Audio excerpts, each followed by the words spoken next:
ఏంటి 50% వరకు తగ్గింపా? అవును మరి, మన Gayatri Reddy silks weaver sale లో నిజంగా అంటే చాయ్ బిస్కెట్ లోకి వెళ్ళిన తర్వాత చాయ్ బిస్కెట్ మెయిన్ ఛానల్ ఉంది, గర్ల్ ఫామ్ లో ఉంది, బాయ్ ఫామ్ లో ఉంది. బట్ మీకు ఒకటే క్రేజీ కన్నా సపరేట్ ఛానల్ ఇచ్చారు కదా. సో బేసికల్లీ ఏంటంటే బాయ్ ఫామ్లో అప్పటికి లేదు, అవునప్పటి చాయ్ బిస్కెట్ ఉన్నింది. గర్ల్ ఫామ్లో అప్పుడు విద్య వీళ్ళు ఉండేవాళ్ళు. ఇంకా విద్య నేను చూసుకుంటా అన్న మోడ్లో గర్ల్ ఫామ్లో ఉన్నది. ఇప్పుడు నేనేంటంటే బాయ్స్కి కూడా చేద్దాం అనుకున్నారు, బట్ అప్పటికి సుహాసన సందీప్ అన్న మూవీస్ అన్న మోడ్లో ఉండేవాళ్ళు.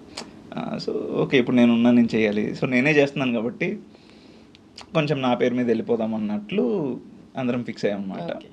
అండ్ నేనే తీసుకున్నా, నాకు ఒక రైటర్ మనోజ్ అని చెప్పేసి, ఇప్పుడు ఈ still working in chai biscuit. So నేను కలిపేసి తను రాయడము, తను అప్పుడు టీసీఎస్లో జాబ్ చేస్తుండేవాడు. సో అక్కడ రాసి పంపిస్తే నేను ఇక్కడ మనకు ప్రాపర్ టీం ఉంటుంది. ఇప్పటివరకు ఏంటంటే మనకు అసలు టీం లేదు. నాకు ఎంతవరకు యాక్టింగ్ వచ్చు, కొంచెం రైటింగ్ రాయగలను, బట్ సినిమా కానీ షార్ట్ ఫిల్మ్ కానీ ఉత్తది అంత అయిపోదు. సో అప్పట్లో రీల్స్ కూడా అంత ఫేమస్ కాదు. సో బేసికల్లీ ఏంటంటే మంచి టీం ఉండేది, చాలా మంచి టీం ఉండేది. అంటే ఇప్పుడు దీన్ని యూటిలైజ్ చేయకపోతే నేను వేస్ట్ అని ఫీల్ అయ్యా. సో విక్రమ్ అని చెప్పేసి, అండ్ పవన్ కళ్యాణ్ అని చెప్పేసి ఎడిటర్, అక్షయ్, వీళ్ళంతా ఒక ప్రాపర్ టీం ఉండేవారు. ప్రాపర్ ఎడిటర్, ప్రాపర్ మంచి నాలెడ్జ్ ఉన్న డిఓపీలు ఉన్నారు, మంచి నాలెడ్జ్ ఉన్న, కెమెరా పట్టుకోవడమే రాదు మనకి. అట్లాంటిది I got a team who are experts, already experts వాళ్ళు. సో ఇప్పుడు మా ఫ్రెండ్ దగ్గర స్క్రిప్ట్ తీసేసుకొని వీళ్ళ హెల్ప్ తీసుకొసుకొని ఇంకా డైరెక్టర్ అట్లా అంతా ఏంలా మనమే. డిఓపికి సగం తెలుసు అక్కడ, మనం ఇట్లా కావాలంటే వాడే పెట్టిస్తాడు frame. So they are very talented. So అలా స్క్రిప్ట్ మనకు వచ్చినప్పుడు ఎలాంటిది కావాలని మనకు తెలిసిపోద్ది, అది నేను వాళ్ళకి కన్వే చేసేవాడిని, వాడు అది ఫ్రేమ్ పెట్టేసేవాడు, నేను వచ్చి యాక్టింగ్ చేసేవాడిని. సో ఇట్లా స్టార్ట్ అయింది జర్నీ. అసలు క్రేజీ అంటే నిజంగా అసలు వెరీ లాంగ్ జర్నీ కదా. ఆర్టికల్ రైటర్ అండ్ చూస్తుంటే ఒక unromantic boy friend, Rayalaseema video, ఇవన్నీ గుర్తొస్తున్నాయి. ఇమాజిన్ చేసుకున్నా అంటే ఇప్పుడు నేను రియలైజ్ అయింది ఏంటంటే, అప్పుడు మీరు వీడియోలు చూస్తున్న టైంలో చూసిన వాళ్ళు ఎవరైతే జెన్జీ ఉన్నారో ఇప్పుడు వాళ్ళు డిగ్రీలు అయిపోగొట్టుకొని జాబ్లు కూడా వేస్తున్నారు. ఎందుకు అంటే ఇంత లాంగ్ అయింది, మళ్ళీ తర్వాత సినిమాలకు వెళ్ళిన తర్వాత అంటే యూట్యూబ్ ఎందుకు మానేసాం మొత్తంకి? అప్పట్లో అంటే ఆబ్వియస్లీ మనకేంటి యూట్యూబ్ ఎందుకు చేసాం మనం, ఇట్స్ అ బ్రిడ్జ్. మనం ఎవరికి తెలియదు. ఇప్పుడు మనం డైరెక్ట్గా వచ్చి నేను హీరో అవుతా అంటే ఎవడు పట్టించుకోడు ఆబ్వియస్లీ. అండ్ నాకు మంచి రోల్, హీరో పక్కన పెట్టింది, ఒక మంచి రోల్ కావాలంటే ఎవరు పట్టించుకోరు, నువ్వేం చేసావని అడుగుతారు. సరే ఆడిషన్స్ ఇస్తాం, కానీ ఎంతవరకు ఆడిషన్ నుంచి తీసుకుంటారు అనేది డౌటే. ఇంపార్టెంట్ క్యారెక్టర్స్కి ఇప్పుడు మరీ చిన్న ఫ్రెండ్స్ రోల్ అలా ఒకరోజు 2 days చేసేవి వస్తాయి మనకి ఆడిషన్. వెళ్ళాను, but when compare to others నేను తక్కువకే వెళ్ళాను. ఎందుకంటే నేను కెరీర్ స్టార్ట్ చేసినప్పటి నుంచి యూట్యూబ్ చేస్తున్నా కదా, so they know my work. So అంత నేను పిలిచినోడు మ్యాక్సిమం తెలిసే పిలిచుంటాడు. సో యూట్యూబ్కి వెళ్ళకన్నా ముందు ఏం ఆడిషన్ పెద్దగా ఏం ఆడిషన్స్ చేయలేదు, నాకు తెలిసి 1-2 చేశాను. తెలుగు కదా, హిందీ కాదు కదా? అసలు కాదు, ఫోన్ కూడా పోనీ హిందీ అంతే కదా. సో తెలుగువే 2 చేసా, బట్ మనకు తెలియదు అప్పుడు అసలు ఆడిషన్ అనేది ఎలా ఇవ్వాలో కూడా తెలియదు అప్పటికి. మనం ఏంటంటే ఎన్టీఆర్ డైలాగులు, వీళ్ళ మోనోలాగులు చెప్పడం యాక్టింగ్ అనుకుంటాం. బట్ ఆఫ్టర్ దట్ మెల్లగా నేర్చుకున్న, అది కాదు ఒక సీన్ ఉంటుంది, ఆ సీన్ని చేయాలి, సినిమాలో సీన్ ఉంటుంది. సో ఇట్లా మెల్లగా ట్రాన్స్ఫర్మ్ అవడానికే టైం పట్టింది. బట్ ఎప్పుడైనా అనిపించిందా అంటే రెగ్యులర్గా వీడియోలు తీయడము అంటే స్టార్టింగ్లో కాకుండా తర్వాత అసలు 1 million views వస్తుండే, అప్పుడు అంటే రెగ్యులర్గా వర్క్ చేస్తున్నారు, వ్యూస్ మంచిగా వస్తున్నాయి, కామెంట్లు మంచిగా వస్తున్నాయి, లైక్స్ వస్తున్నాయి, బయట పోతే ఫాలోయింగ్ వస్తుంది అనుకున్నా. అంటే ఇది వదిలేసుకొని మళ్ళీ ఎందుకు నేను సినిమాలకు పోవడము అని చెప్పేసి అదే చెప్తున్నా కదా, ఫస్ట్ నుంచి మనకి మెయిన్ సినిమానే. మనం ఇటు సైడ్ వచ్చిందే సినిమా చూసి సినిమా చేయాలని, ఒక స్టోరీ చెప్పాలి, ఇది ఉంటుంది మైండ్లో. సో ఓన్లీ యూట్యూబ్ అనేది అప్పటికి అంటే అంత బాగుంది, అంత సాటిస్ఫైడ్ ఉన్నింది. బట్ అల్టిమేట్లీ సినిమా చేయాలి అన్నది కాబట్టి మెయిన్ చేద్దాం అనుకున్నాం. బట్ అప్పుడు సిచ్యువేషన్ ఎలా ఉన్నింది అంటే, బేసిక్గా యూట్యూబ్లో మనల్ని ఫ్రీగా చూస్తారు, డబ్బులు ఏం కట్టకుండా హ్యాపీగా యూట్యూబ్ ఓపెన్ చేస్తే మన షార్ట్ ఫిల్మ్స్ ఇవన్నీ వస్తాయి. సో అక్కడ కూడా మనం ఒక స్టోరీ చెప్తాం, not in a big scale, ఒక స్మాల్ స్కేల్లో మనకి ఒక కెఫే ఉంటుంది, ఒక ఇల్లు ఉంటుంది, ఒక ఆఫీస్ ఉంటుంది. ఈ మూడిట్లో చేసే స్క్రిప్ట్ ఏందో అది చేస్తాం అనమాట. బట్ అల్టిమేట్లీ మన మైండ్లో ఉంటుంది, మంచి సినిమా తీయాలి, హిట్ సినిమా తీయాలి, అందరికి తెలియాలి అనేది అప్పటికి సాటిస్ఫై అయిపోయింది. బట్ ఒక మంచి సినిమా తీయాలి, హిట్ తీయాలి, ఒక సినిమా తీయాలనేది మైండ్లో ఉంటుంది కదా. సో దానికోసం చేస్తూ ఉన్నప్పుడు అప్పుడు సిచ్యువేషన్ ఎలా ఉందంటే అదే చెప్పాను కదా, యూట్యూబ్లో అయితే ఫ్రీగా చూస్తాం, ఇతన్ని చూసి టికెట్ ఎందుకు కొంటారు జనాలు అనేది ఒక బేసిక్ క్వశ్చన్ ఉండింది అప్పటికి. అప్పుడు యూట్యూబర్స్ కానీ ఇవన్నీ చేసేవాళ్ళు నాకు తెలిసి వాళ్ళు కనెక్ట్ అవుతారు ఇప్పుడు ఈ స్టేట్మెంట్కి. సో నువ్వు యూట్యూబ్ చేస్తున్నావు, జనాలు నిన్ను ఫ్రీగా చూస్తున్నారు, నీ కోసం టికెట్ పెట్టి థియేటర్కి ఎందుకు వస్తారు అన్న క్వశ్చన్ వచ్చింది. అది ఎంతవరకు రైట్ రాంగ్ పక్కన పెడితే మనకు కూడా ఒక డౌట్ వస్తుంది అప్పటికి. సో అప్పటి వరకు మైండ్లో ఆ డౌట్ లేదు, అప్పుడు వచ్చింది కరెక్ట్ కదా వీళ్ళు చెప్పేది. ఎందుకు వస్తారు డబ్బులు పెట్టి వస్తారు జనరల్లీ చెప్పాలంటే, అంటే అన్ని ఇయర్స్ చేసిన తర్వాత అదే ప్లాట్ఫామ్ లో చూసి వస్తారు బేసిక్గా చెప్పాలంటే. అది ఇప్పుడు తెలుసుకుంటున్నారు బేసికల్లీ. అప్పటికి అది ఇట్స్ స్టిల్ అండ్ డౌట్ వస్తారా రారా వీళ్ళని చూసి అనేది డౌట్ అనమాట. సో జనరల్లీ వస్తారు, బట్ మాకు ఒక డౌట్ ప్లాన్ చేసేసారు వీళ్ళు.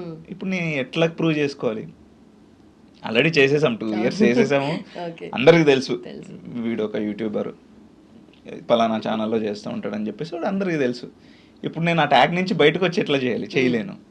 సో బేసికల్లీ ఇంకప్పుడు అన్న వాళ్ళకి చెప్పి ఇట్లా మూవ్ అవుదాం అనుకుంటున్నా, ఇంకా యూట్యూబ్ ఆపేద్దాం అనుకుంటున్నా అన్న మోడ్లో ఒక డిస్కషన్ జరిగింది.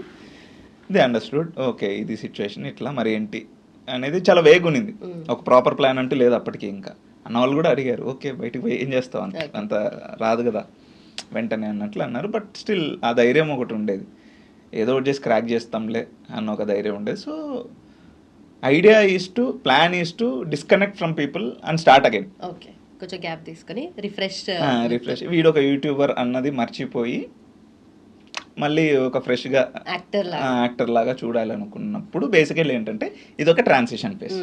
నాకే కాదు బేసికల్ ఏమైపోయిందంటే హోల్ ఇండస్ట్రీకి ఒక ట్రాన్సిషన్ ఫేజ్ అయిపోయింది కోవిడ్ అనేది. సో ఆ తర్వాత పర్సెప్షన్స్ చాలా చేంజ్ అయిపోయాయి, హౌ పీపుల్ సీ సినిమా అనేది చేంజ్ అయిపోయింది, how people take actors in to the film అనేది చేంజ్ అయిపోయింది, చాలా చాలా చాలా చేంజ్ అయిపోయింది. బట్ ఒక ఎరా అని చెప్పుకోవచ్చు తెలుసా చాయ్ బిస్కెట్ లో కంప్లీట్ వీడియోస్ అండ్ ఆల్. అంటే నిజంగా అరే దోస్ వర్ ద డేస్ అన్నట్టుగా అయిపోయింది అవన్నీ వీడియోలు చూస్తూ. తెలియలేదు లైఫ్ ఇంత సీరియస్ ఉంటుంది అని చెప్పి తర్వాత ఇప్పుడు జాబ్ లోకి వచ్చిన వాళ్ళు అనుకునేటట్టుగా అంటే అంత కనెక్ట్ అయిపోయి అంత ఓన్ చేసుకున్నారు కదా మిమ్మల్ని. ఆ వీడియోస్ మీరు కంటిన్యూస్ గా రోజు చేస్తుండేవాళ్ళు, ఏదో ఒక వీడియో ఏదో ఒక దానికి వర్క్ చేస్తుండేవాళ్ళు కదా. అంటే ఏదైనా పాయింట్ ఆఫ్ టైంలో అనిపించిందా చేస్తున్నా వీడియోలు పోతున్నాయి అంత బాగానే ఉంది బట్ నేను అవ్వాల్సింది వేరు కదా, నేను చేస్తుంది ఏంటి, ఆ కనెక్షన్ ఉంటుంది కదా, అది అనిపించిందా? అనిపించే బ్రేక్ తీసుకొని యాక్చువల్లీ ఫిల్మ్ స్టార్ట్ చేసాం. బట్ కోవిడ్ హ్యాపెండ్, ఆ తర్వాత రెస్ట్ ఈస్ హిస్టరీ అన్నట్లు బేసిక్గా కోవిడ్ అయిపోయింది.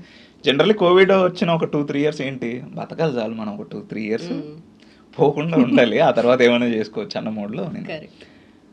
బట్ ఆ టైంలో ఏంటంటే యూట్యూబ్ వ్లాగ్స్ రీల్స్ ఇవి చాలా ఫస్ట్ సెంటర్ స్టేజ్ తీసుకున్నాయి.